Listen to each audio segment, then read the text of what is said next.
নমস্কাৰ ছাৰ বাইদেউসকল আপোনালোকক ইনফোলাইভ 23 লৈ স্বাগতম জনাইছোঁ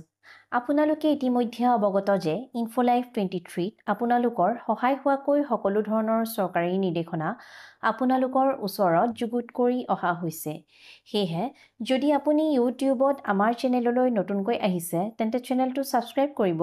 আৰু যদি ফেসবুকত আপুনি আমাৰ ইনফোলাইভ 23 পেজখনলৈ নতুনকৈ আহিছে তেন্তে পেজখন ফলো কৰি ৰাখিবলৈ অনুৰোধ জনোৱা হ'ল আজিৰ ভিডিঅ'টোত এটা অত্যন্ত জৰুৰী ইনফৰমেশ্যন আপোনালোকৰ ওচৰত লৈ আহিছোঁ সেয়ে ভিডিঅ'টো শেষলৈকে চাই ইনফৰমেশ্যনখিনি জানি ল'ব বুলি আশা ৰাখিলোঁ এতিয়া আজিৰ নিৰ্দেশনাখনলৈ আগবাঢ়ো এইখন আহিছে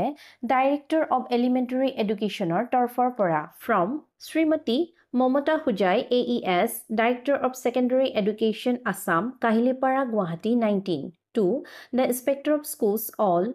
including BTAD and 6 scheduled districts. Here subject to hoise issue of instructions to the head of the institutions of government and provincialized secondary schools not to register any outside students who are not studying in the schools.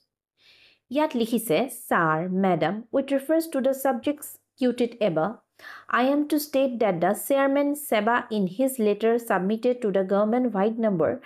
Seba/X/online registration 1/2024 4 dated 21/5/2024 copy enclosed observed that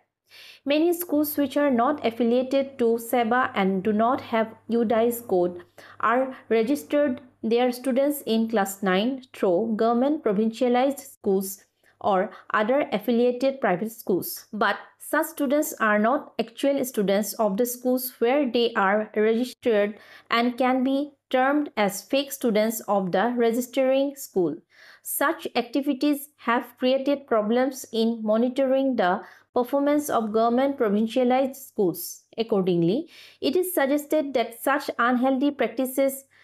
adopted by many government provincialized schools be stopped by issuing suitable instruction. In view of the above, you are requested to instruct all head of the government provincialized secondary schools under your jurisdictions not to register any outside students who are not studying in the schools. This is for your information and immediate necessary action. Yours faithfully signed by Mamta Hujai, Director of Secondary Education, Assam.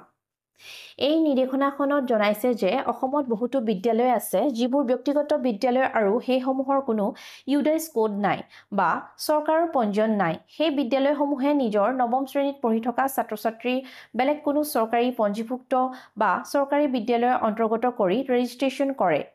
তেনে কৰাৰ ফলত ছাত্ৰ-ছাত্ৰীৰ প্ৰকৃত হিচাপ বা বিদ্যালয়খনৰ ফলাফল চোৱাচিতা কৰাত বিভাগৰ অসুবিধাৰ সন্মুখীন হয় বুলি জনাইছে সেয়ে বিভাগে এই নিৰ্দেশনাখনৰ জৰিয়তে সকলো বিদ্যালয়ৰে প্ৰধান শিক্ষকসকলক তেনে নকল ছাত্ৰ-ছাত্ৰী নিজ বিদ্যালয়ত পঞ্জীভুক্ত নকৰিবলৈ জনাইছে আজিৰ ইনফৰমেশ্যন ইমানেই